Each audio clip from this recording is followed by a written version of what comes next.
as Marielle mentioned, is be it resolved that the Commonwealth is still relevant.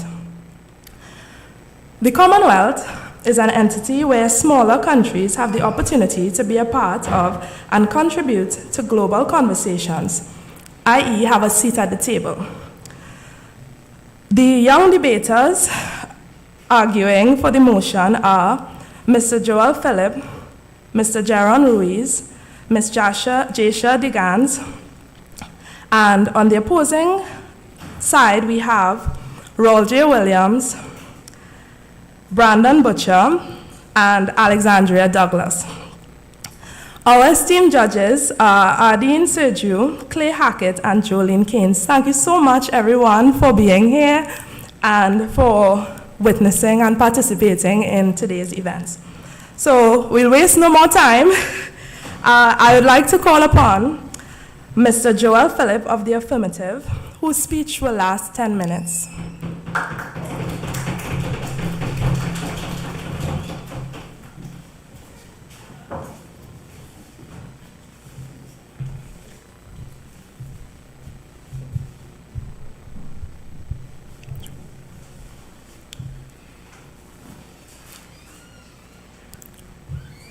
Ladies and gentlemen, with all protocols being observed, I say to everybody, good afternoon. When our team first found out our motion that we'd be debating today, our collective reaction was, just because we thought that the topic was a bit broad.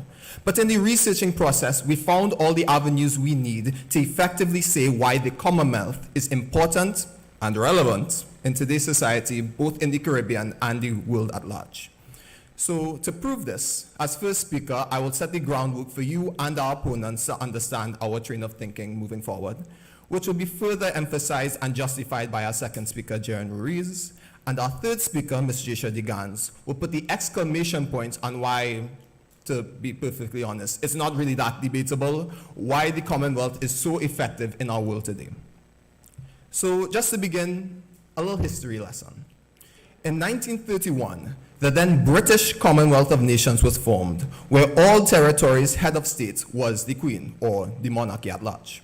But for whatever reason, some countries didn't want the monarchy as their head. The biggest example of this was India, when they broke away from the Commonwealth to become an independent nation in 1947. However, 2 years later, India was taken back into the Commonwealth with the condition that they no longer needed to bend the knee to the Queen. This led to the London Declaration in the same year, where a new Commonwealth of Nations was born, where members no longer needed to serve the monarchy as their head of state. All of this to say, the definition of Commonwealth that we will be using today comes from this new Commonwealth of Nations, which on their website, the definition, a voluntary association of 56 countries working towards shared goals of prosperity, democracy, and peace.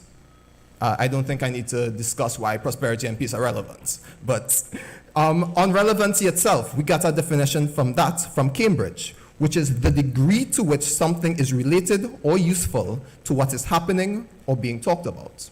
Now, combining these definitions together, our stance on emotion is that we believe the Commonwealth of Nations is relevant socially, economically, politically, and historically.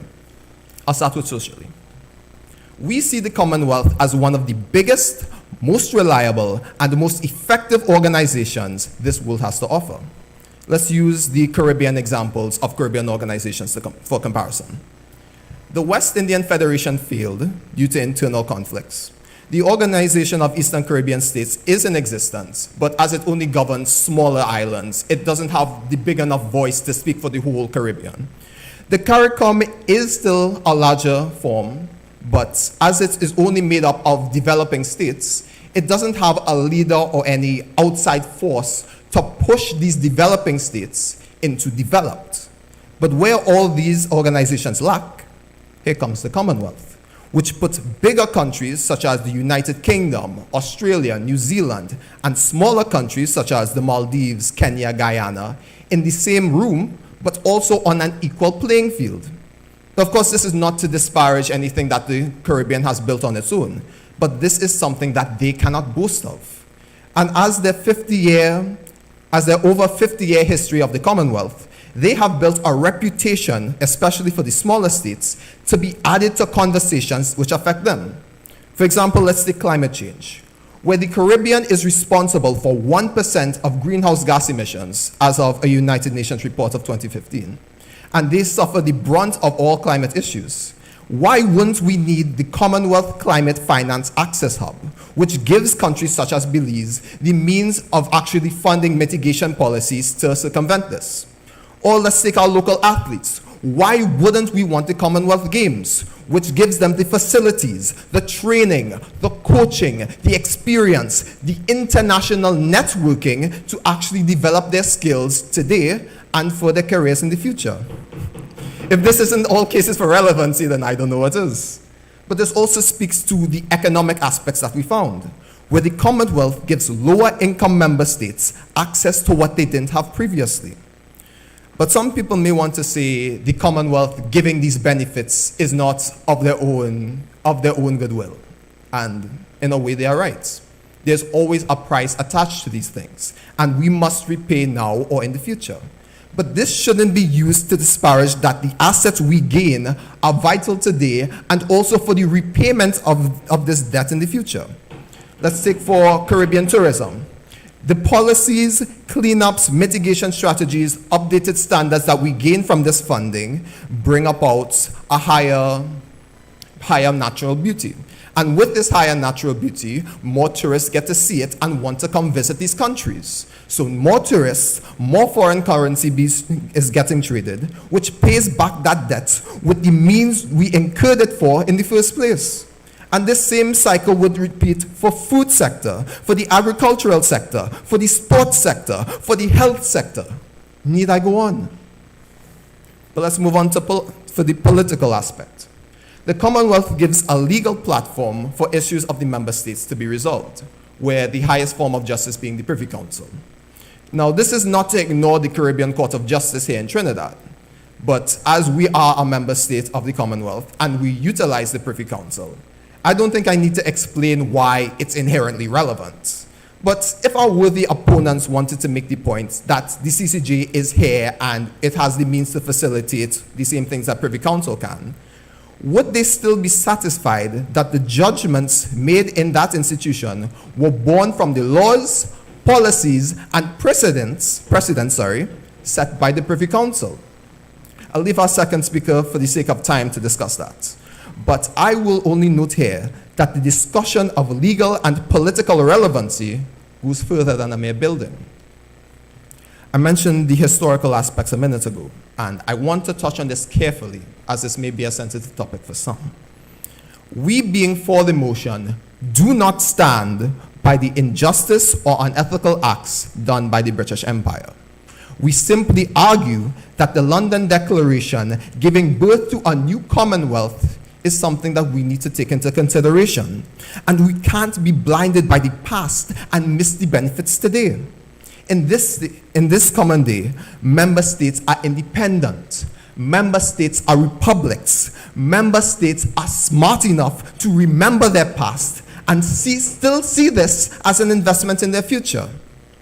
As the first Prime Minister of India said in a statement when we were rejoining the Commonwealth, I'm quoting from him, "Where we are often on the verge of war, I think it is not a safe thing to encourage the breaking up of any association that one has." I'll conclude with this. For the reasons that I just described, we refuse to see the Commonwealth as anything but relevant for the progress and development of countries that couldn't on their own power. And as our fellow 55 brothers, we should have the pride to stand and say, without fear of the shadows of the past, that we are proud members of the Commonwealth of Nations. Ladies and gentlemen, I thank you for your time.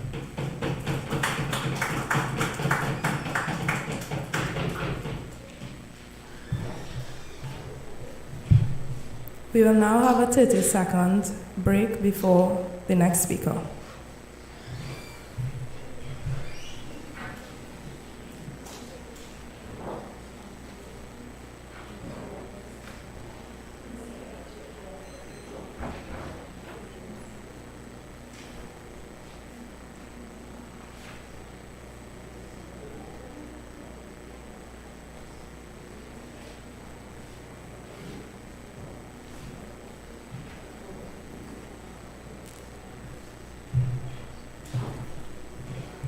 I would now like to call upon Mr. Rol-J Williams of the opposition.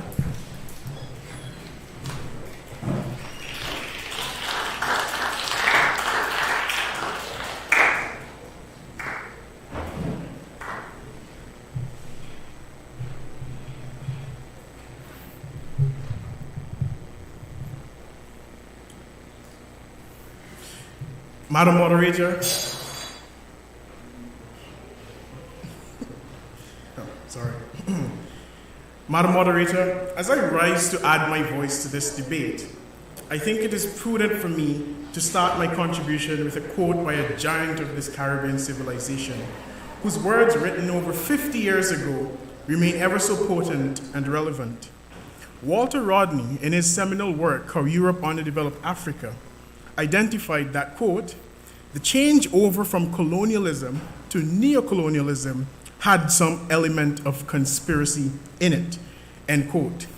He quoted Pierre Fonsan, the founder of Alliance Française, which coincidentally is across the street, who stated at the beginning of the 20th century, quote, that it is necessary to attach the colonies to the metropole by a very solid psychological bond against the day when their progressive emancipation ends in a form of federation, as is probable, but that they remain French in language, thought, and spirit, end quote. Moderator, contentiously, I say that in the context of the Commonwealth, we, as in the former colonies of Britain, have remained British in language, thought, and spirit, much to our detriment. I can boldly say that we do not support the moot, and therefore contend that the Commonwealth is no longer relevant.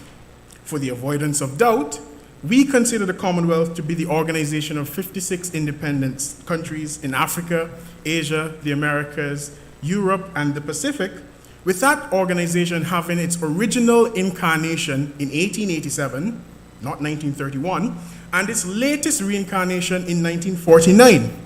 Cambridge Dictionary defines relevant as, quote, correct or suitable for a particular purpose.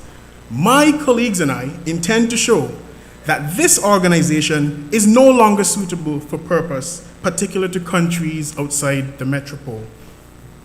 Allow me to introduce our argument that the Commonwealth is no longer relevant using 3 pillars. 1, there is duplication of function between the Commonwealth and many other organizations, including the United Nations, CARICOM, and the Organization of African and Caribbean and Pacific States, ACP.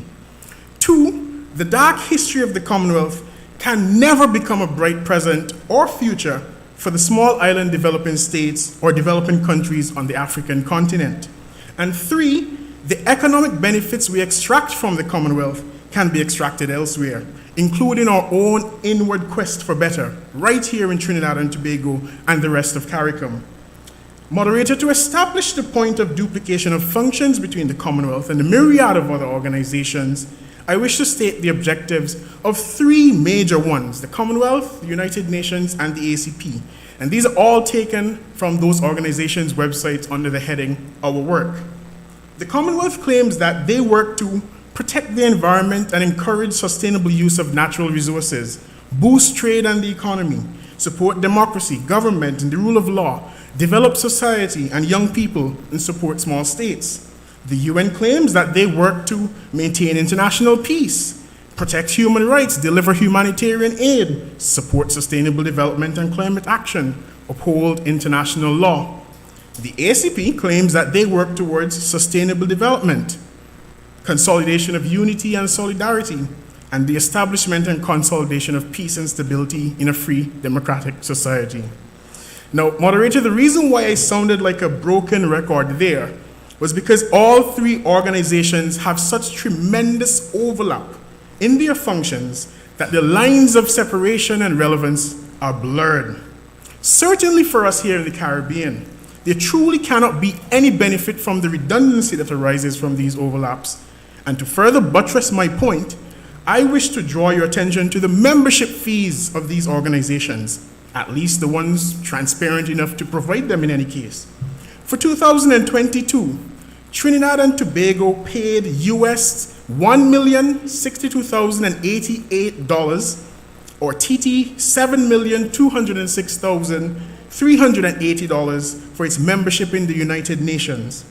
Interestingly, the Commonwealth does not publish similar data, but we do know that there is a cost attached to membership. Madam Moderator, I don't think I need to belabor this point, but I leave the warning of the former Prime Minister of Barbados, Errol Barrow, who declared that his country will not join any club that it could not afford its membership fees. Why should we therefore be the members of 3 clubs that have redundant benefits? Now, Moderator, we know that this is a time of recompense, reparation, repatriation, repentance, and restitution.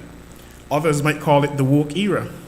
Whatsoever you may choose to call it, we must all agree that the relevance or the irrelevance of the Commonwealth, for that matter, especially in the present, is deeply rooted in its dark history, a history of exclusion and oppression. The Commonwealth Secretariat, not I, Madam Moderator, stated that the Commonwealth goes back to the British Empire when countries around the world were ruled, this is on the website, by Britain. In 1887, 53 years after emancipation, leaders of the Dominions of Canada, Australia, New Zealand, the Union of South Africa, Eyre, and Newfoundland attended a conference with Britain. In 1926, Ireland and India were included, and this conference established the British Commonwealth of Nations, where all members owed allegiance to the British monarchy, but Britain did not rule over them. In 1947, India became a republic, and it is this phenomenon that resulted in the Commonwealth changing its rules to accommodate republics within their structure, because those republics did not owe their allegiance to the British monarchy. I repeat, the Commonwealth changed its rules to accommodate these countries that did not owe their allegiance to the British monarchy. That seems rather convenient. And in 1949, the modern Commonwealth was born. The modern Commonwealth was born 13 years before any country in the Caribbean became independent. The modern Commonwealth was born 21 years before any country in the Caribbean even thought of becoming a republic and rid themselves of the shackles of the British monarchy. It is a dark history for which the oppressors have not fully apologized or sought forgiveness. In fact, don't you find it passing strange, Moderator, that an organization that describes its member states as having equal footing finds itself with such chasmic disparities in wealth and developmental indices? Do you not, Madam Moderator, find it passing strange that India, with the 6th largest economy in the world, is considered a developing country, while the United Kingdom and Canada are considered developed? The major difference between the United Kingdom and India is that at one point in history, the United Kingdom was the colonizer and India was the colonized.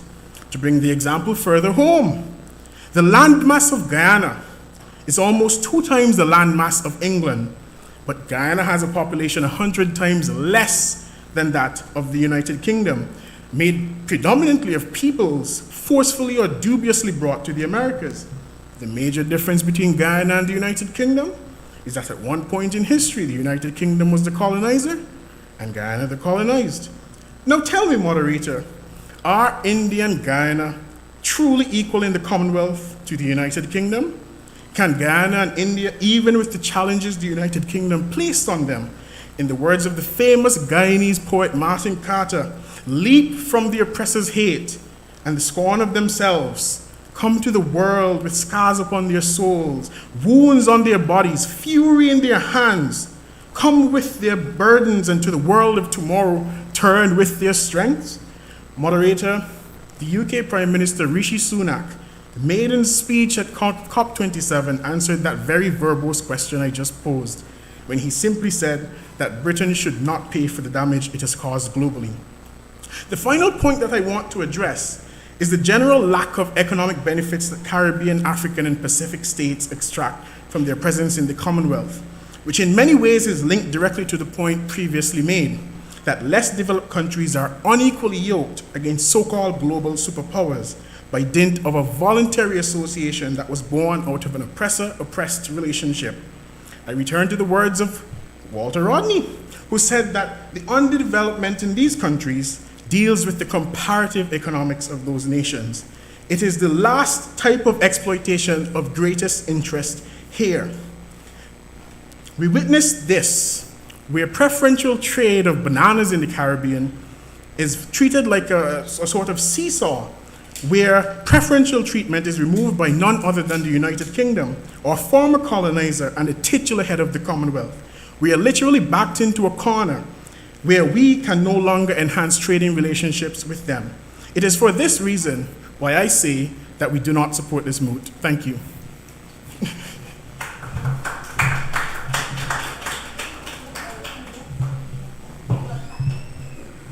Thank you, Mr. Williams. So we will now have a 10-minute break where the sides will prepare their rebuttals. We've heard a lot about politics and history surrounding the moot. Those of you at home can take the 10 minutes to quickly Google what you should be thinking when you hear the powerful points that have been posed by both sides. The second speakers will take the mic shortly. Thank you. See you in a bit.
Welcome back.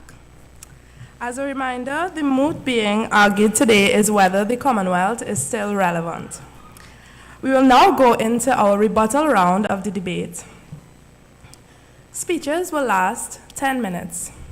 I would like to invite Mr. Geron Ruiz of the Affirmative.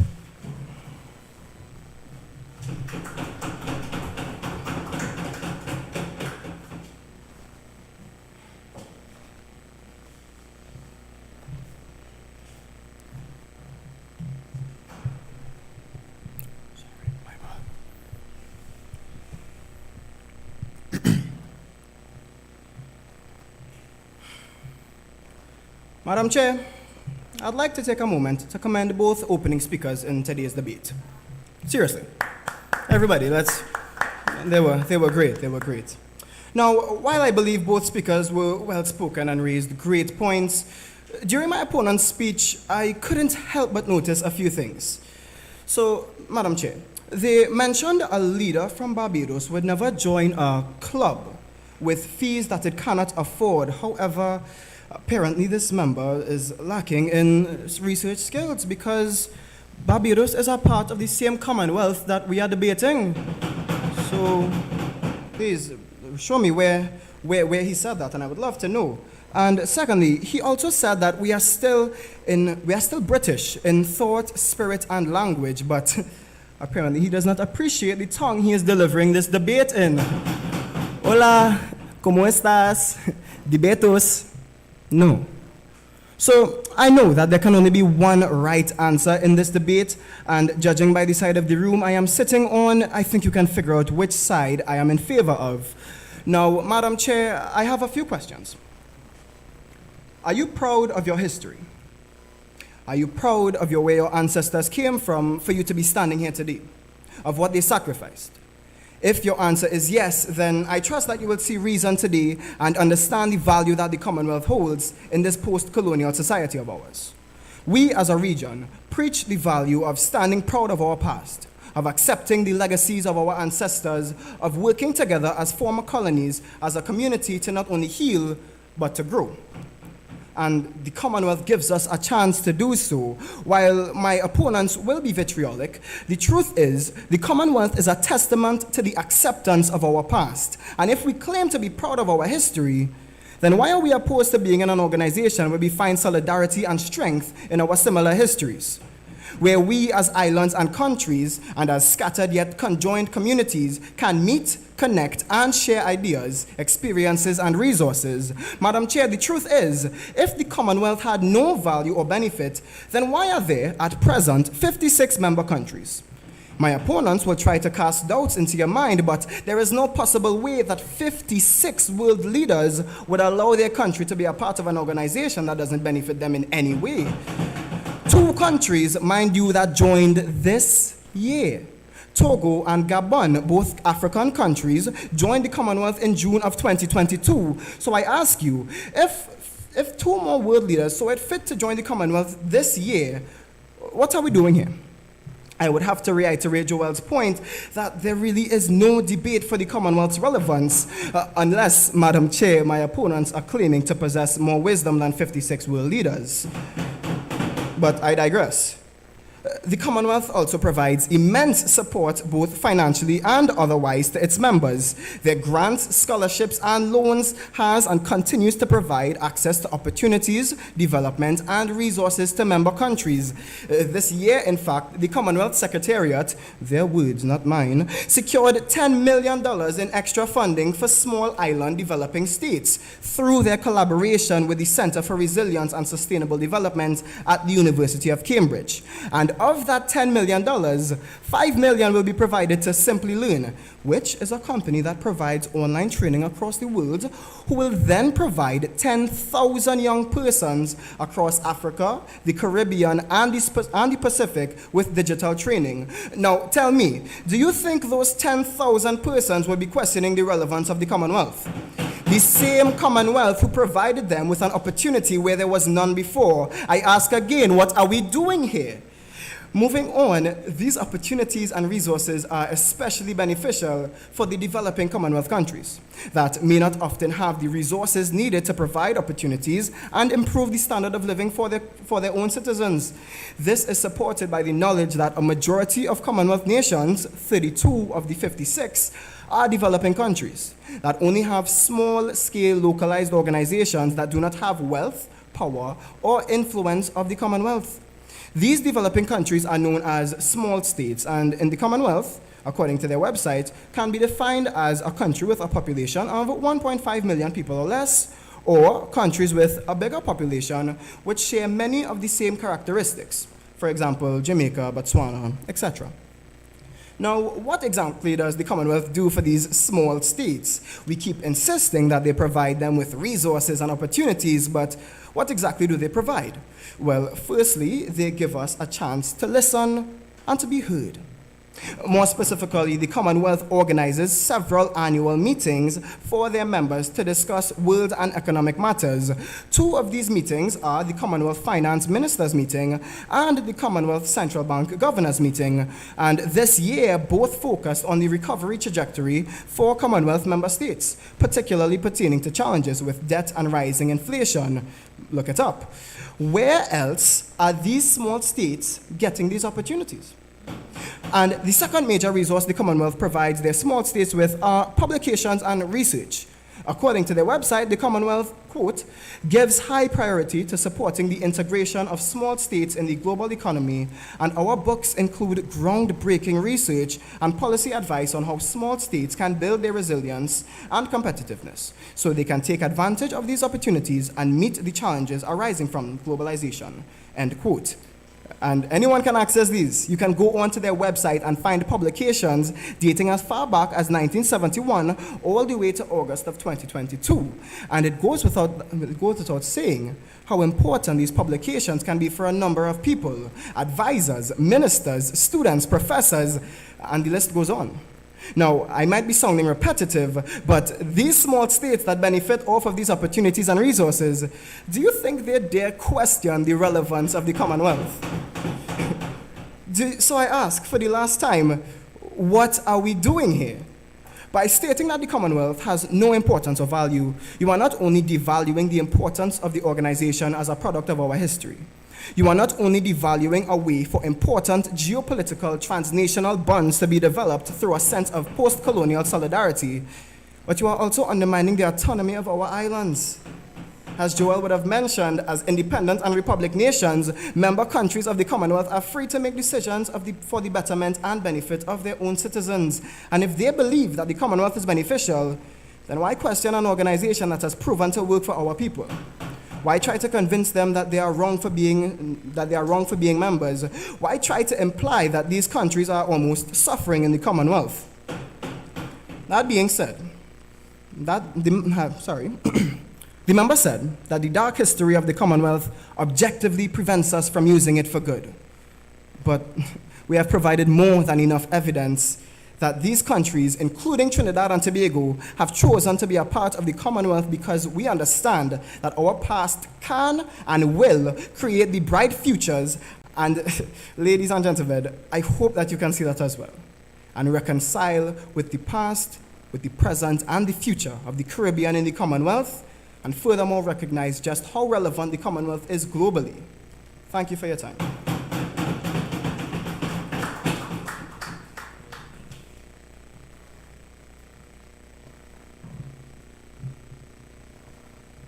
Thank you, Mr. Ruiz. We will now have 30 seconds before the opposing side.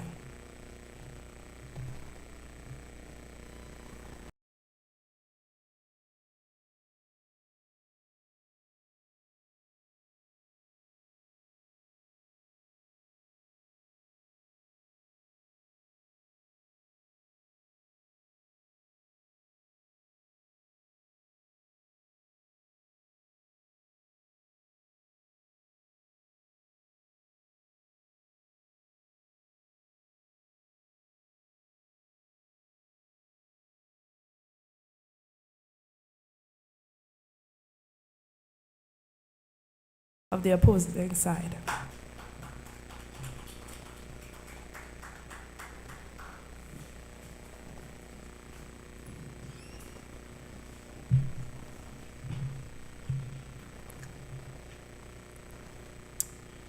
A state in the grip of neo-colonialism is not master of its own destiny. It is this factor which makes neo-colonialism such a serious threat to world peace. Kwame Nkrumah. A pleasant good afternoon, all protocols observed. Ladies and gentlemen, the proposition stood before you professing nothing but fallacies. They tried countless times to persuade you intelligent beings into believing that the Commonwealth to this day is relevant, by stating that on their side they boasted of peace, prosperity, and equality. However, my worthy opponents, I must ask, is that what we see in the small island development states today? The first affirmative speaker came up here and glamorized the Commonwealth, boasting of their climate change campaigns, social reforms. But I believe I would need the years in which those changes came about, my worthy opponent, because to me, or rather the information in my speech, will suggest a total negligence by the Commonwealth in recent years. Now, the second affirmative speaker, very animated in his speech, I might add, boasted of the 56 states, even the 2 that joined this year, however, failed to mention the several that left over the course of 20 plus years. He also mentioned the $10 million given to the small island development states, but I must say on the Commonwealth side, they boast of 13.1 trillion US. So 10 million to the small island development states with a 13.1 trillion US GDP. I mean, that is next to nothing. Now, after hearing such Eurocentric ideals of the proposition, I will now better redirect your focus onto the truth by discussing 3 key factors to build on my colleague's argument as to why the Commonwealth is without a doubt irrelevant in this contemporary society. Number 1, the political implications. Members of the audience, I urge you to picture this: an election. An incumbent President Museveni, who has been in power for 34 years in the Ugandan parliament, faced off against unprecedented state-sponsored violence towards his opposition. Repression of civil society and numerous levels of harassment, according to the International Center for Transitional Justice. Ladies and gentlemen, picture police and the military personnel using excessive force, which included tear gas, live ammunition to disperse political gatherings, street protests, which eventually led to the killing of 60 persons made up of both protesters and bystanders alike, and even claiming the life of a 15-year-old boy. Where was the Commonwealth then?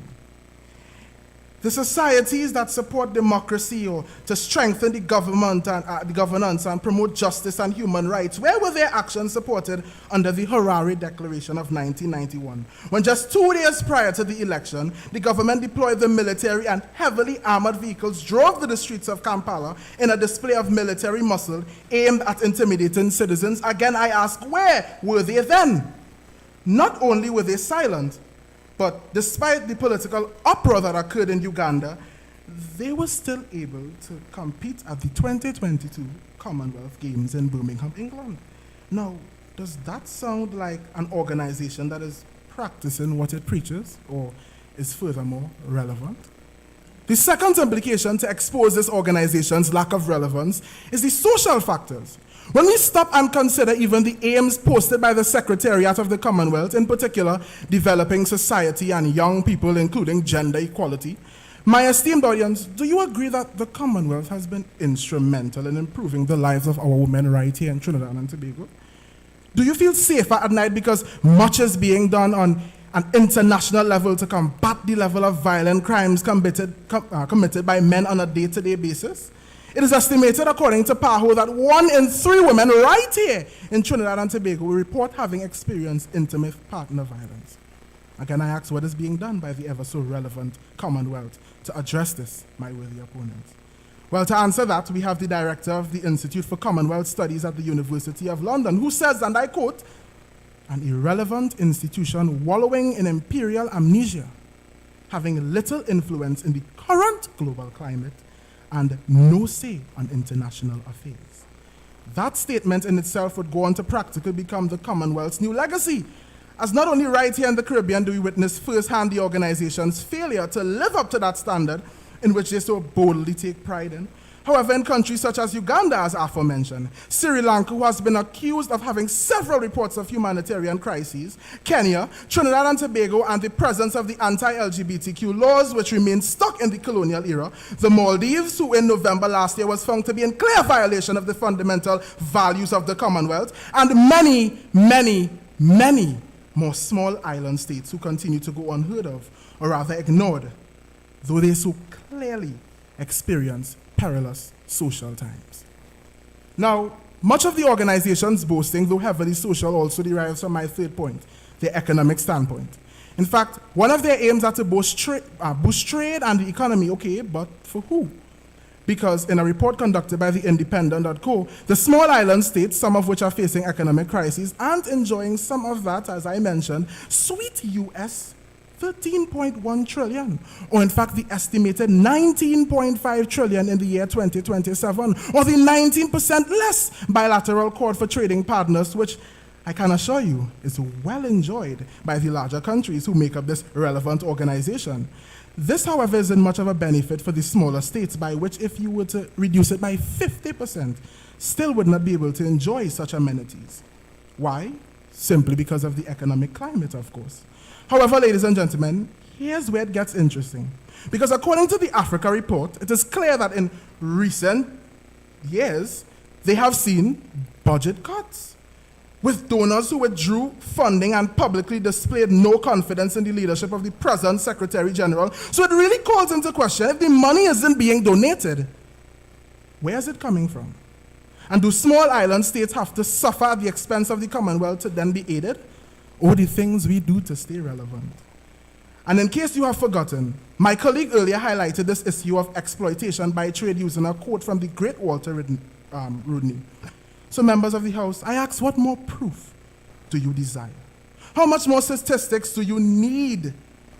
How many more living examples, historical and philosophical truths of this so-called relevant organization is needed before we as a people realize that we no longer require its presence or support? Because whether they are present, nothing is being done to change the social, political, or economic rot that we as the small island states experience. And before I take my leave, I'd like to leave you with this quote. One that has not only deeply resonated within me, but that truly speaks to all of us in regards to where we should stand in the Commonwealth. Let us not start our day with the broken pieces of yesterday. For every morning we wake up, let it be the first day for the rest of our life. The opposition rests. Thank you.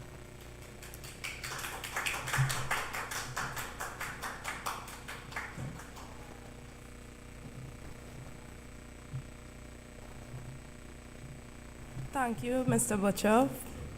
We will now have 5 minutes before the concluding speeches. Blink once if you don't know what to think. Blink twice. I couldn't come up with a joke fast enough. All right, so you all can use the washroom, and we'll be back in a bit.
I got my first kind of feet wet experience in the world of design in a local context, because up until then, all I knew was the world of design in a US context, and it's completely different from what we have here.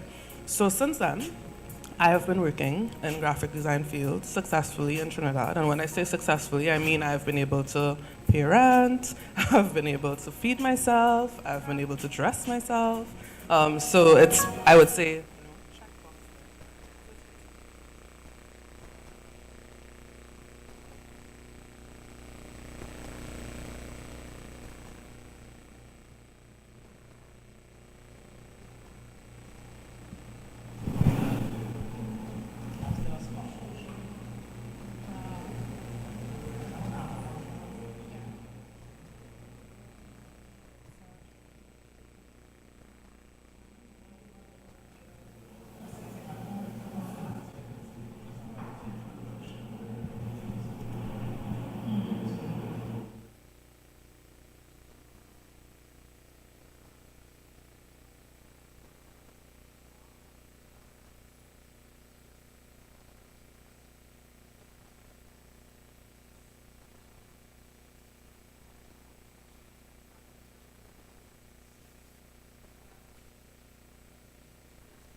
Well, this is what I really find. People feel they could do anything online.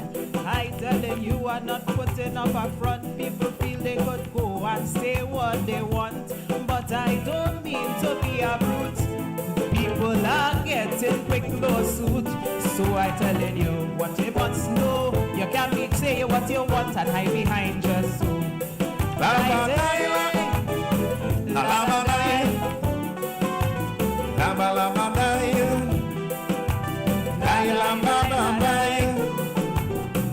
Because some people so irresponsible, they biting on the line and they get in trouble. Some people, you must realize, they get tricked when online them scams advertise. They tell you come buy the motor car, you're gonna there and you end up under pressure. You buy a thing online and end in jeopardy. It's not online but a gun, they take your money. Welcome back. No, I was just confirming something. All right, so welcome back. We'll now have our closing debates. The judges have a tough decision, so they'll have a last chance. We'll hear now from the affirmative, Jasher DeGannes.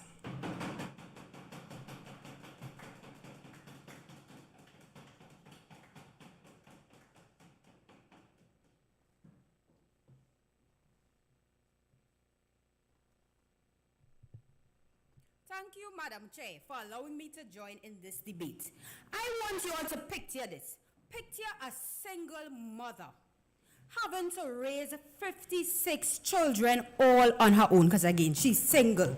Just picture that. Of course, that mother would be able to give each child love, care, attention, but sometimes even the good child does get licks too. Because, everybody misbehave, or most people misbehave. So, I'm raising 56 children. Sometimes you give the good child licks. Wouldn't you agree? Yeah. Yes. So, Madam Chair, we in Trinidad and Tobago, we have fallen victim to being one of the well-behaved children of Mommy Britain, because it was 56 of us that she had to raise without a father figure present. So we had to face the same unfortunate realities as our siblings, like slavery and colonialism. But given that we had to face these same unfortunate realities, do we now say that we are ungrateful to Mommy Britain and we're going to turn our back on her after she raised us? The older folks said that ungratefulness is worse than witchcraft.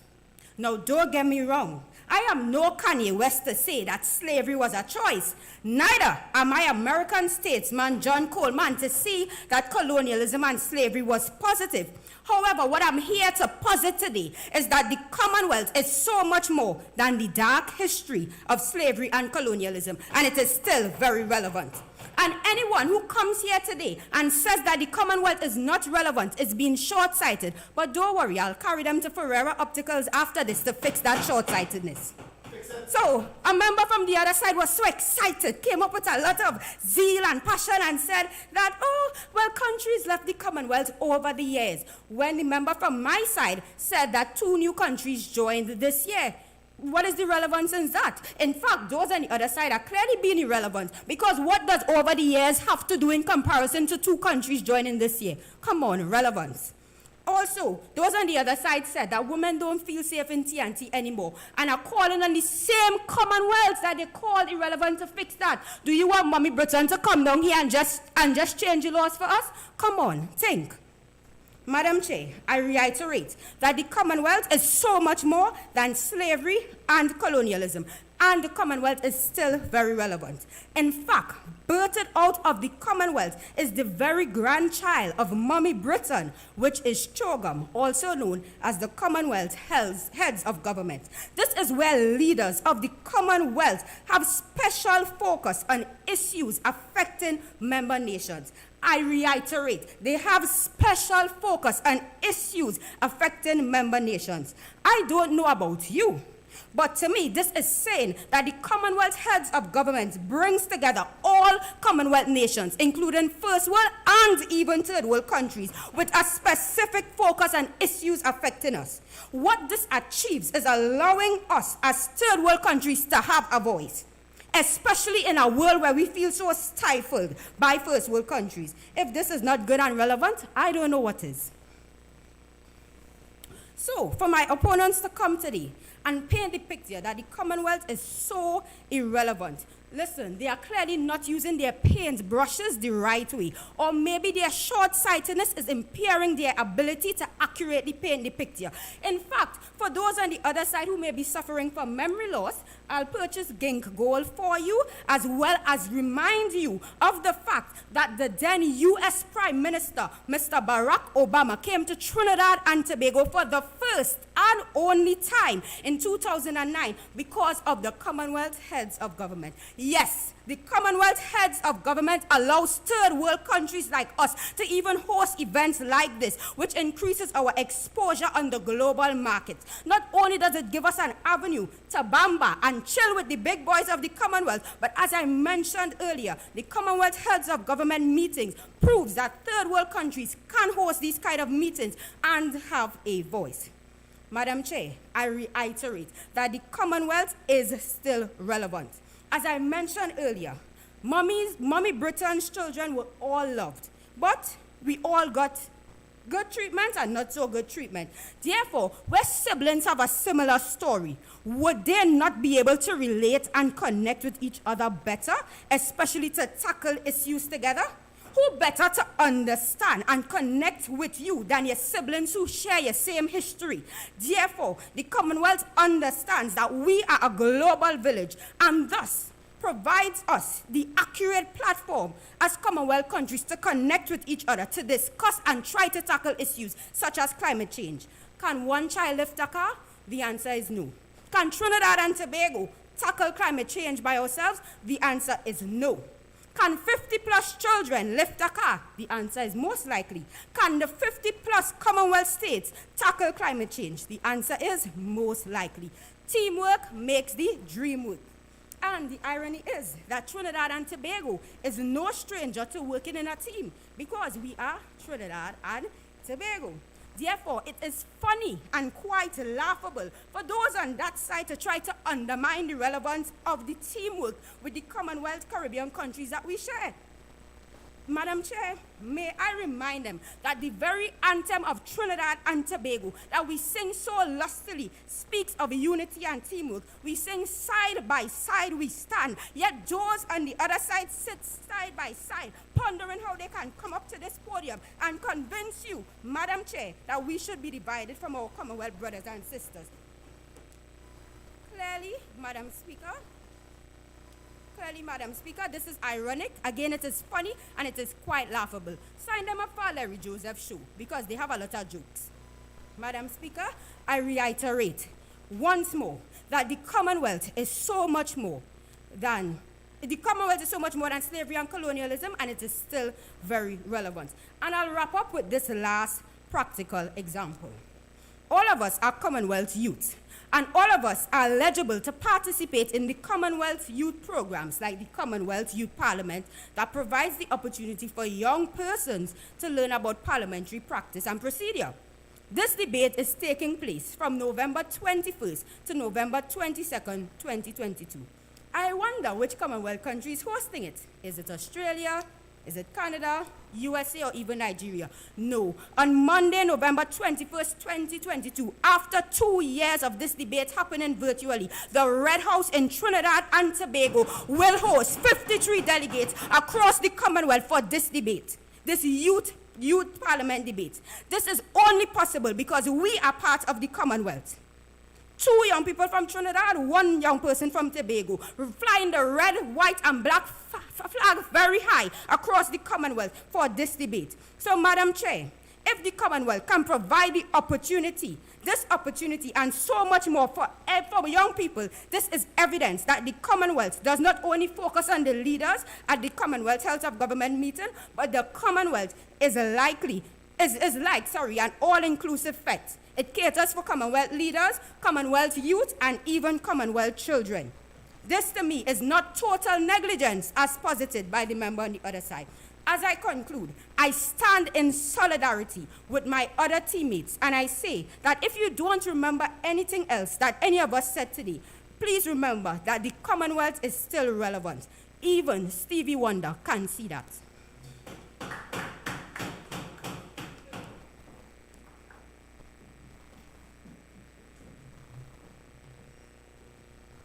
Thank you, Ms. DeGannes. We will now have 30 seconds before the opposing closing remarks.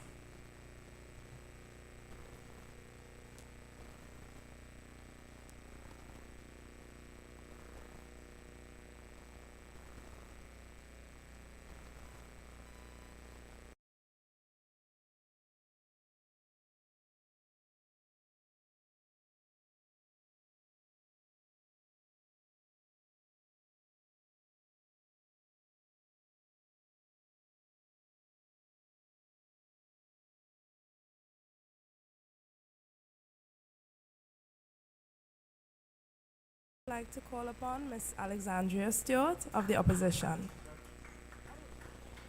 Douglas. My bad.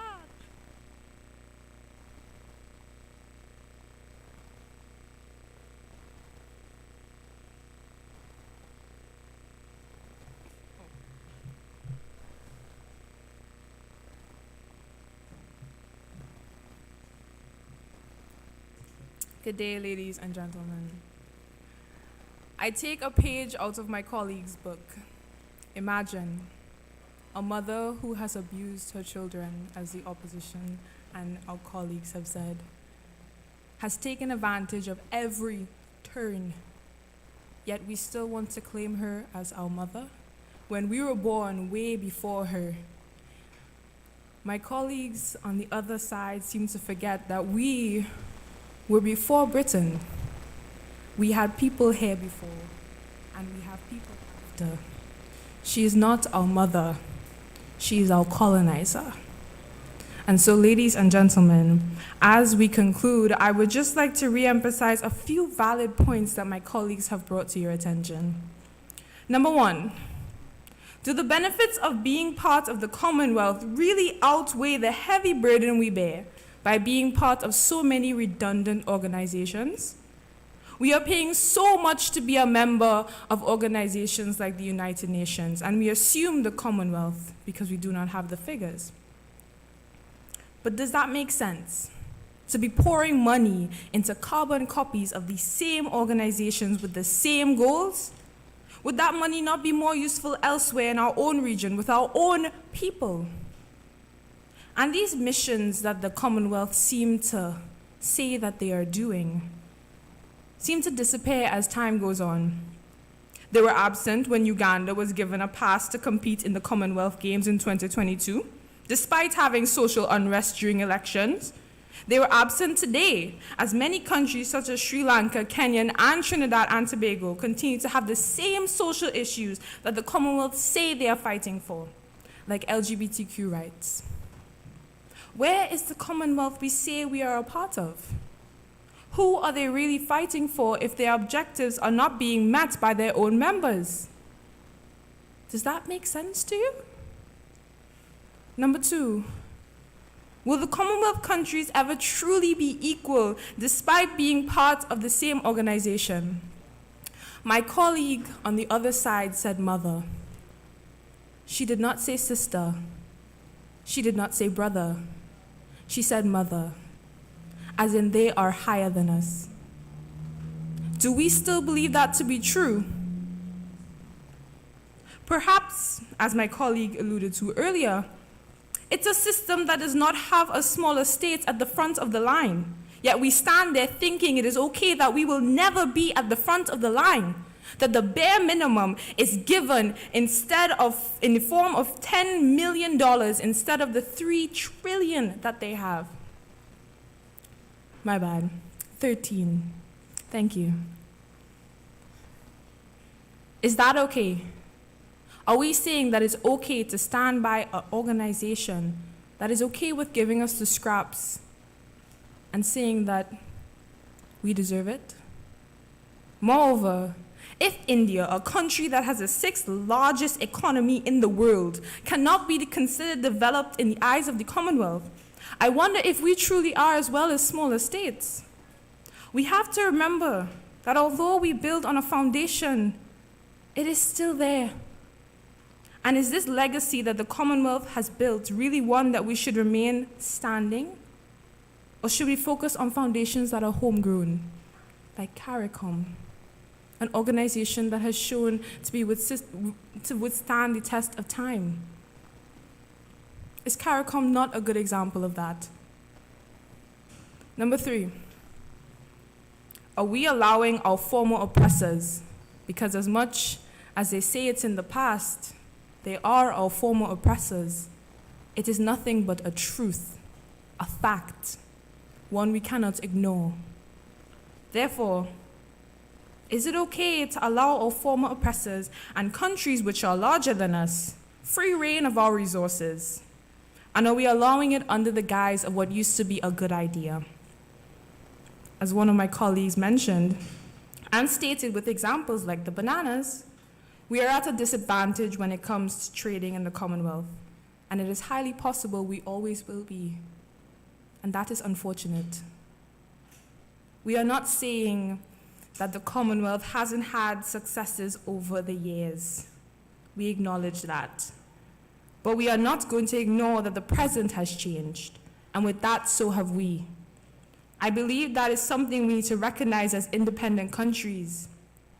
Although we are small, we deserve the same treatment as our larger counterparts. We are all for smaller states working together, but we are not for it being under the supervision of those making the rules of the game for their benefit. and that's exactly what the Commonwealth has demonstrated in doing. I wonder, ladies and gentlemen, if it is not that we are debating whether or not the Commonwealth is still relevant, but rather, are we ready to let go of the ideas that our former colonizers are our saving grace, our safety net? As our colleagues are still referring to Britain as mommy, yet they say we are not holding on to the past. We need to accept that we have built enough to be on our own, and that the title of a republic is not a title, but it is our right in which we are our own country, and thus can build our own values, achieve our own objectives, and trade with our own region. Is the Commonwealth really benefiting its members, or is it just benefiting a select few? And will we continue to stand by that? I leave that to you to answer. Thank you for your time and attention. On behalf of my colleagues, the opposition concludes.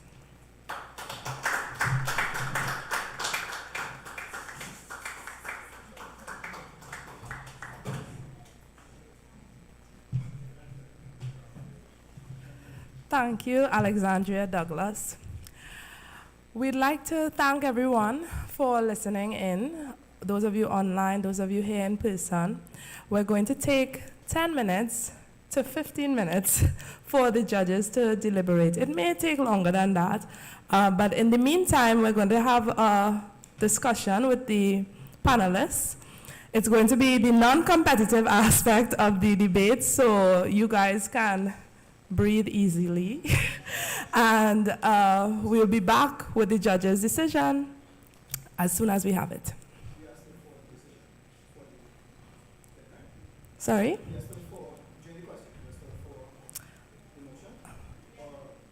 Well, it's more of a casual discussion, you know. Yeah, it's more of a casual discussion, but you can use if that is your opinion, that's fine. You know, the question was really born out of the death of the Queen, and and we had a lot of different opinions arising. I don't know if anyone in the audience has any comments or question based on what has been said, or in light of the issue, if you want to share any comment or question the panelists. No? Okay. Okay, so, well, Geron, since you engaging with me, when you first saw the question, right, what was your first thought? Yeah, the mic is here. Yeah. Oh, wow, okay, I can hear myself and stuff. I think my colleague, Joel, put it quite profoundly when in his opening speech when he said, and I'm paraphrasing here, when my colleagues and I first saw the question, we were like, huh? That was my initial reaction, if I'm being completely honest. It was rather open-ended, but we found ways around that, and I appreciated the different avenues that we took to get there. And yes. Thank you very much. I'll pass the mic over to Brandon Butcher of the next side. Okay, no problem. How did you feel about it? Well, a pleasant good afternoon, everyone. After reading the moot, which was is the Commonwealth still relevant, I believe, and hearing that I was against the motion, I was very pleased because I knew that despite what the proposition would have come with, it's something that deeply, it's a question basically that deeply affects me because it personally, before this debate, I would have done some research, and I too found myself questioning the relevance of the Commonwealth. So after seeing this, I was very happy that there's an open platform that we could come and share and discuss, and I was also very grateful that I was on the negative, you know, because then, but yeah, so thank you. Okay, no problem. Thanks so much for sharing that.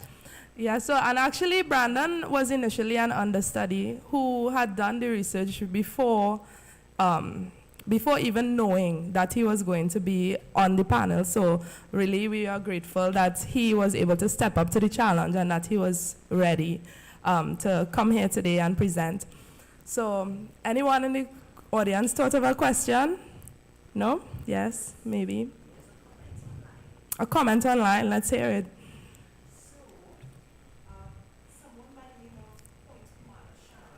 Okay.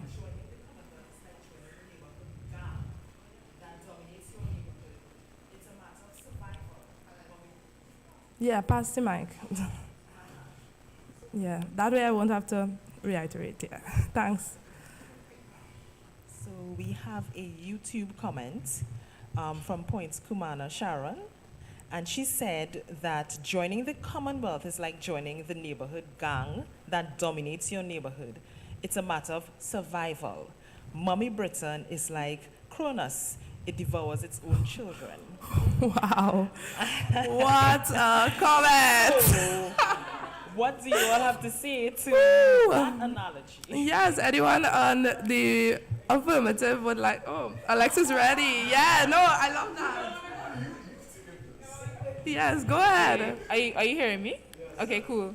I agree.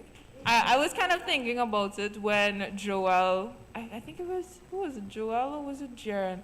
Oh, it was one of them who said about the member states joining now. And I feel like it's kind of like that, you know, it's the reason why people give protection money. It's not really because it's right. It's just more because you want to survive, you want to stay relevant, and because this one thing, this one organization who we've shown has not, you know, had the best track record recently,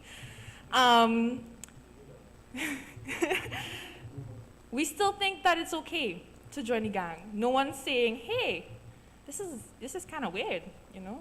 Shouldn't we do something about this? Everybody's kind of saying, I can't compete, you know? The one thing that I think, you know, had in common with what the other side said about a mother is that she is so large that sometimes we can feel like we have no way out. But I think one thing we need to remember as countries is that Britain was never our mother. She never was. No, they weren't. Everybody was here before Britain. You know, it's just that Britain decided to adopt us against our will. And who's to say that we are not? Who's to say that we need to continue it? Who's to say that we need to allow it to continue happening? So I totally agree with that comment. Whoever made it. Props. All right. Thank you for sharing that honest opinion. You want to, yeah, you can. No, please do. It was another question, so we can have your perspective and we'll pass it on.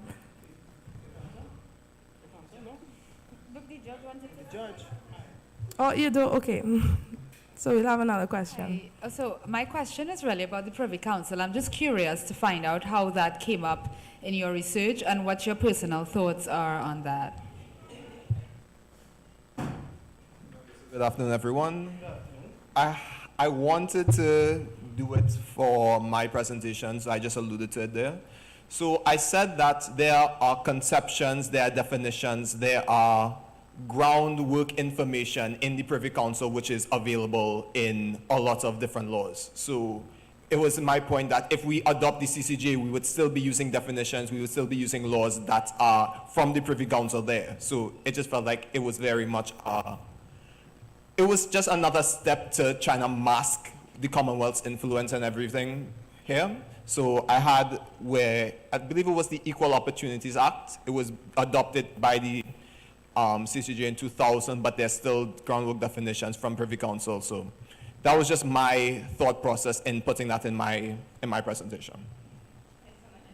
Sorry. I wanted to talk about that in hours, but we didn't have enough time to bring it up. But actually, I thought that point was really interesting because the Privy Council is in England. And a lot of times, you have to travel to England. And we just talked about the fact that a lot of countries and people don't have the means to do that. So then, what's the point? I was wondering, what's the point? Why are we established the CCJ so that we'd have our own, court here, at the highest level. Yet we still cater towards the Privy Council. But why? Why are we allowing it to happen? Because a lot of times, when we're a multi-ethnic society, think about it. would the Privy Council, who is not part of our society as a Caribbean people, really have an understanding of why certain laws were made for our country and our people in our region? A lot of times, our laws in Trinidad were made to cater towards our multi-ethnic societies like Islam, like Hindus, like, Christians are abundant, but you get what I mean. It was built to allow that. So why are we going to the metropole to ask them about our laws? That's what I wanted to talk about, but I really didn't have time. So I'm glad it was asked now. Yeah. Well, disclaimer, I'm fully against the Privy Council and for the CCJ. And one of the main reasons for that is just that the law lords at the CCJ don't have an understanding of our cultural values and our situations here on the ground. And that is sort of seen, the dichotomy is sort of seen in the way the CCJ handle savings clause and death penalty. I think it's Chandler, but I'm no lawyer. I just sort of do law as like a hobby. So I think the case is Chandler, where the CCJ basically said that it's totally constitutional for mandatory death penalty. Not the CCJ, the Privy Council said that it's totally okay for mandatory death penalty, but the CCJ said something totally different. And then, for example, this year, I was watching some proceedings of the Privy Council, and it was the Barbuda land case being argued at the Privy Council, and one of the law lords asked the council representing Barbuda, you said that people use the land for grazing. What sort of animals do you graze in the Caribbean? And that is when it struck me, these people sitting in England have no idea, they probably don't even know a lot of these countries, and when they see them appear, they're like, oh, Trinidad and Tobago sounds very exotic. So I think, I think that in itself is a problem, and I know that especially here in Trinidad and Tobago, there's quite a big debate going on whether you should stick with the Privy Council or go to the CCJ, and it's based on the fact that many of our judges went to law school with the lawyers. But I think that is sort of a thing that we have in the Caribbean. We like to beat upon ourselves. There are checks and balances for the Privy Council. You have the Regional Judicial and Legal Services Commission, which is quite rigorous. And I don't think we need to beat upon ourselves. We've produced some fine lawyers over the years. So that's just that point that I have to make on that. Yeah. What a wonderful contribution. Yeah, Thank you so much. much. On the point before, I'm so sorry for dragging on. When I first saw this moot, I was, and I hope the judges aren't looking, I was kind of hoping for proposition. Not necessarily, there's some irrelevance to the Commonwealth, but in terms of just Africa, the Caribbean, and the Pacific countries, we have 34 of 56 votes in the Commonwealth. So if we really were to work together, we could always overpower any decision that the bigger countries make in the Commonwealth. But that doesn't happen. And that we saw that happening this year with the re-election of Baroness Scotland, where Africa and the Caribbean were split. And we went to the Commonwealth split, and it ended up being 27 to 24, something like that, just because we couldn't work together. So I think we do have problems here in the Caribbean that we need to sort out in terms of working together before we get on the biggest stage and try to fix other issues. Yeah. Awesome. Yeah. Deep. I think that is so true in terms of our organization in the Caribbean. Even our cultural understanding, just what you're explaining about the motherland and here, right? You have that distinction in culture. You have, a real separation in education as well. So I studied in Scotland, and I found it shocking how much at the University of Edinburgh.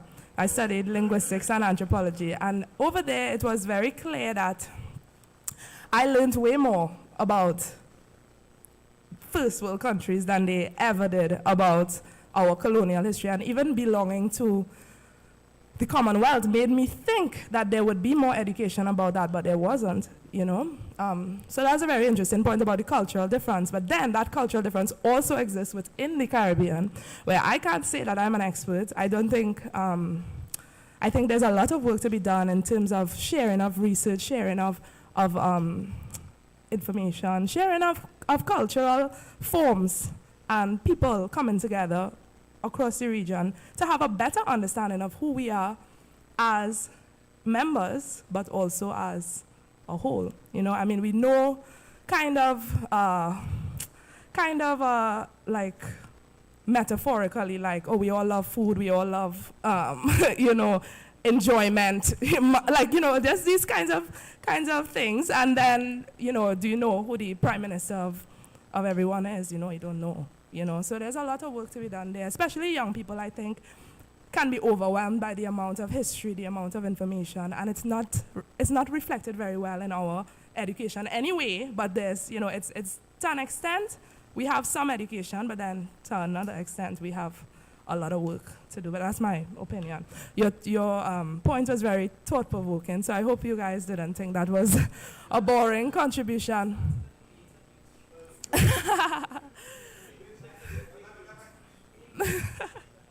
Okay.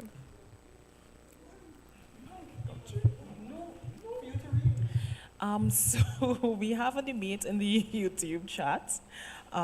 So first point Commander Sharon said, she believes that it costs $3 million a year to be a part of the Commonwealth, and that's a missed point that the team could have capitalized on.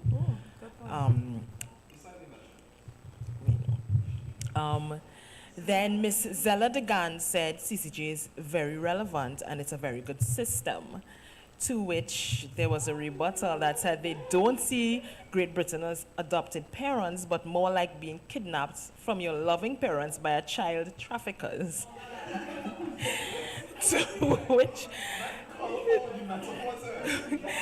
To which they continue to say the CCJ is relevant and necessary, as for the point that it's the same laws that is normal to adopt precedents in the law that have proven to work well.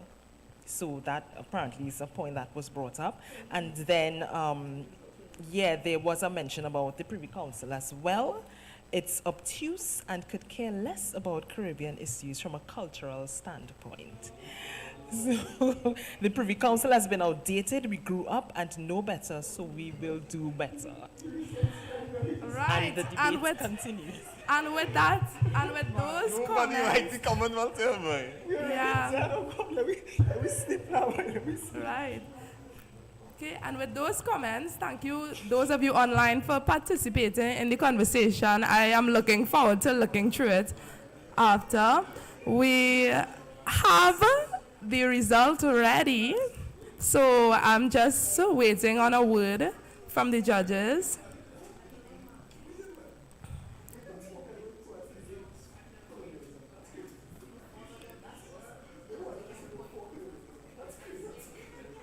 All right. Okay. Great. So, judges to present. Okay.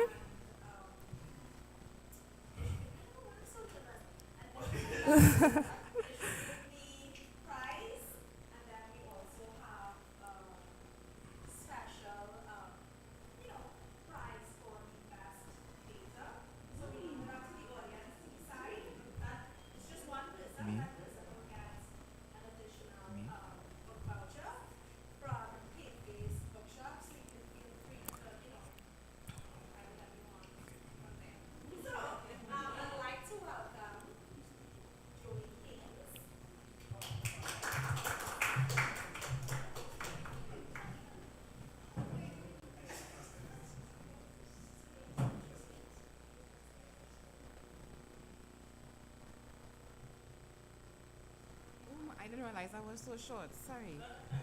Just thought Yes, I would not. Hi, good evening, everyone. Or is it afternoon? So, good afternoon, everyone.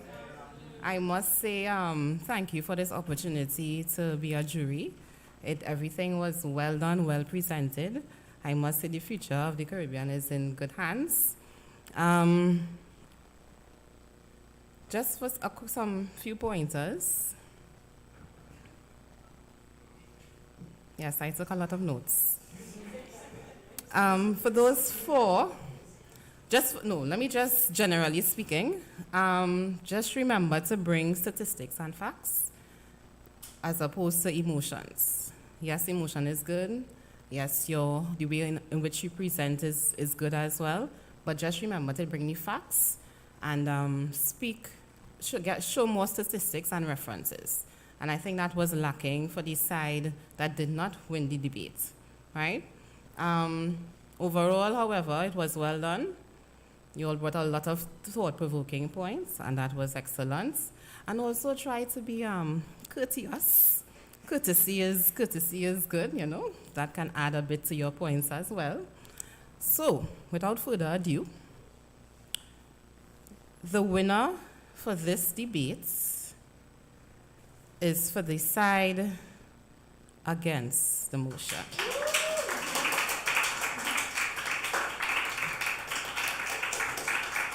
So I would like to now call Mr. Geron Ruiz. I hope I'm pronouncing everything correctly.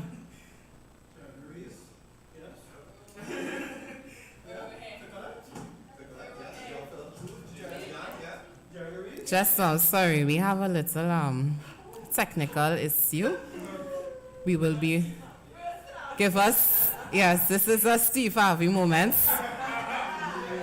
I'm sorry.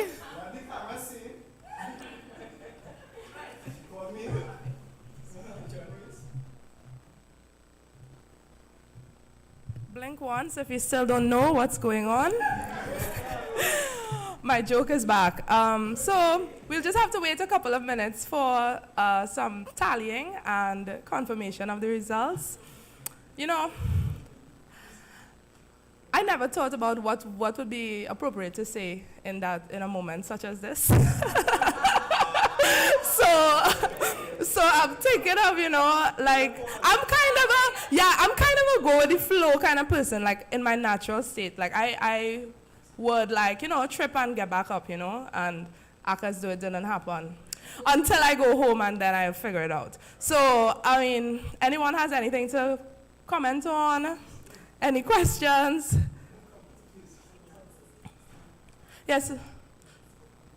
Right, actually, yeah. So we didn't get to, because of the time, we didn't get a chance to get to know the panelists, really. But we have some spoken word poets with us. If you know, y'all can introduce, you can talk a bit about yourself, let us know who we have, and we also have researchers, you know, people.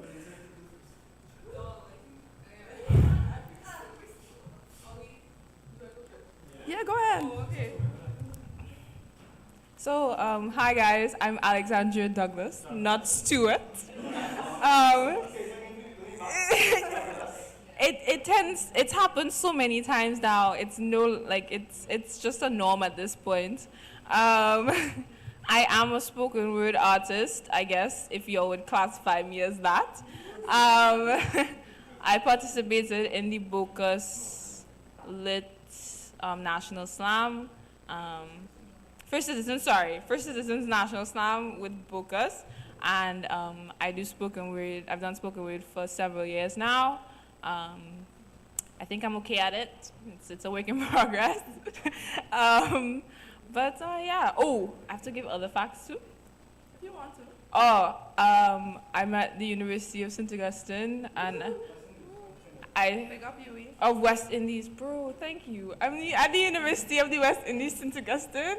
I'm a second-year student, and I study sports kinetics. Probably sure most of you all even know about that, but that's okay. It's kinesiology. So yeah, feel free to check it out if you like sports. Pleasant. Good afternoon again, everyone. My name is Brandon Butcher. I am a very, I am a short-timed spoken word poet, so I have been a spoken word poet for a very short time, which is a year now, I believe I'm doing poetry.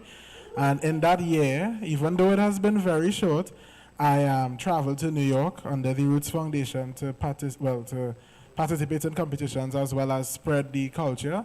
I've also placed third in the Roots Poetry Foundation on my first time doing poetry. And even though I did not make it to the first Citizens National Poetry Slam, I am still very motivated to continue poetry as it is my passion. Now, currently, I am working in the bank. Please do not ask me about any information because I cannot divulge that. I will be pursuing law at University of the West Indies next year, St. Augustine, and I'm very thankful for this opportunity. So, yeah. Thank you, Brandon. Thank you, Alexandria. Hi everyone, I'm Rol-J Williams. I'm originally from St. Kitts and Nevis, but I'm here studying medicine at UWI St. Augustine. Before that, I did my master's in biochemistry at University of St. Andrews, the competitor to Edinburgh. That's why I asked her which university she studied at. I'm not a spoken word poet per se. I did it once back home and placed second, but I do write poetry a lot, and I'm hoping to get published sometime soon. And I would say that coming here to Trinidad has been really rich for my poetry, especially passing the Beetham landfill. I wrote an entire poem on it, so I think Trinidad is like really culturally rich for poetry. So thank you for having me once again. I really love this opportunity. Thank you. Okay, just very quickly, the other side just wants a chance to, express themselves too, so. Hey guys, I'm Phillip. I also go to UWI. I'm a third-year student studying accounting. I am the chief PRO of the Association of Debating and Public Speaking. I know Maya's gonna kill me if I do ever say that. I am a spoken word poet. I've been doing it since 2020. I've been a semi-finalist at the first Citizens National Poetry Slam. I've been a finalist at the first Citizens National Poetry Slam. I am not a winner of the first Citizens National Poetry Slam, but I've been there, and I'm very thankful for that. I am very thankful for this opportunity here. All right, we have to give the footnote version because the results are ready. My name is Geron Ruiz. I'm a spoken word poet, spoken word artist with the Roots Foundation. Big up Roots all the time. Roots, big up you. I am also a teaching artist with the Roots Foundation. And yes, I've been doing poetry for about going on 3 years in January. I have been a semi-finalist twice in those 3 years. I missed out last year. That was unfortunate, but that's okay. So yeah, that's me. Here you go. Hi, good, thank you. Yeah. Hi, good afternoon, everybody. My name is Jasher, DeGannes. I recently graduated with my law degree from the University of the West Indies. I am a youth parliamentarian, so, I have the antagonistic way of debating, but I learned today that it's not supposed to be like that in this forum. But I'm thankful for the opportunity to be here, and I'm thankful for the opportunity to meet you all. Thank you so much, debaters, and thank you everyone for your patience. I'd now like to invite Ms. Forbes or Ms. Haynes. Yes. To announce the results.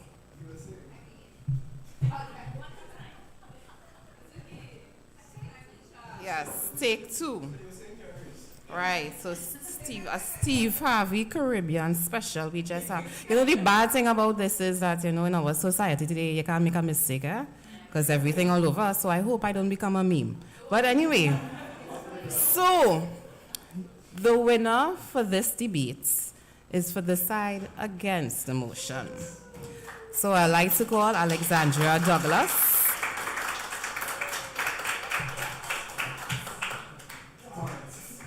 Don't know why you want to put this on the side.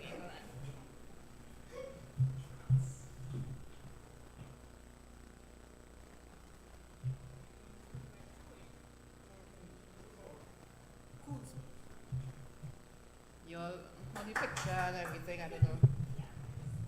Swing it.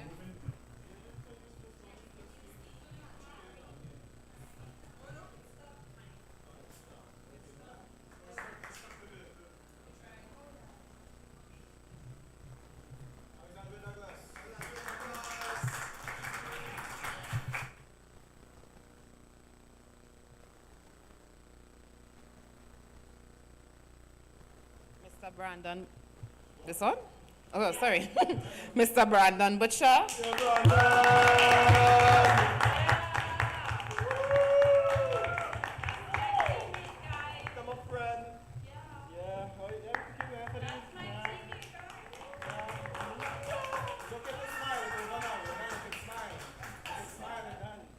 And Mr. Rol-J Williams.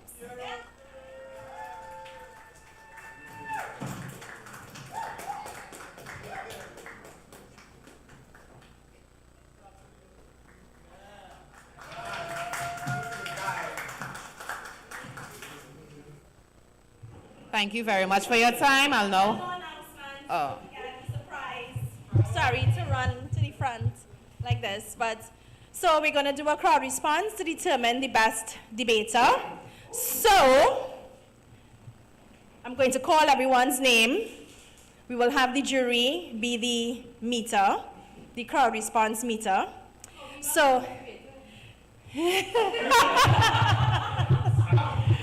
okay.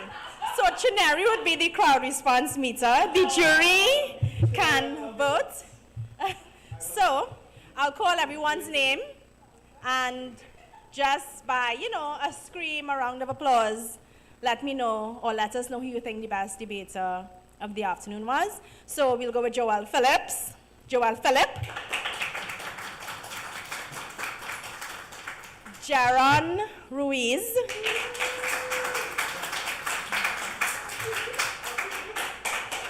Jasher DeGannes.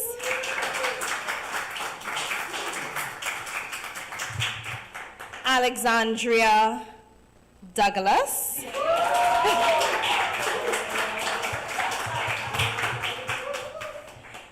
Brandon Butcher.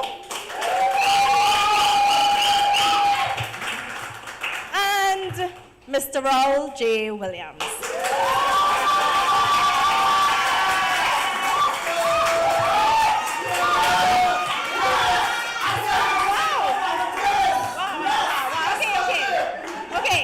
Okay, so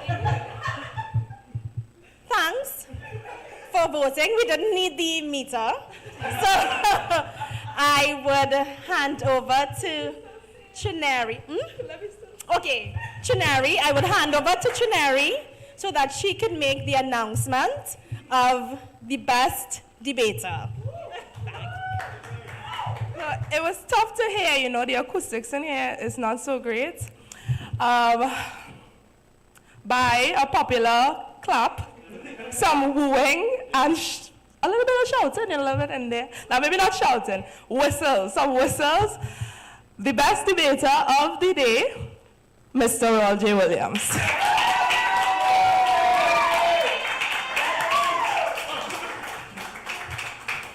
Great. Oh, come on.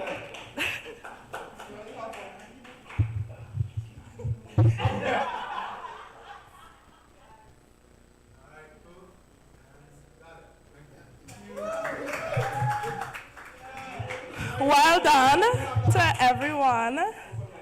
Well done, Mr. Williams, and well done to all the teams and everyone for doing your research and coming prepared. Thank you to the audience. Thank you to those of you who are watching at home, the commentators, and everyone who supported this event. We'd like to especially thank our title sponsor, the National Gas Company of Trinidad and Tobago, and the Bocas Lit Fest, team members, and board. That's it for us. What's next at the Youth Fest? What's next? We will be, stick around. We are going to have our signature stand and deliver and open mic segment right here. So come back in about 10 minutes. You could grab some food outside. You could see what's happening with the vendors. We have merch vendors outside as well on the veranda. And following our stand and deliver, we would go to the backyard for little backyard vibes. So hope to see you later, and thank you for coming.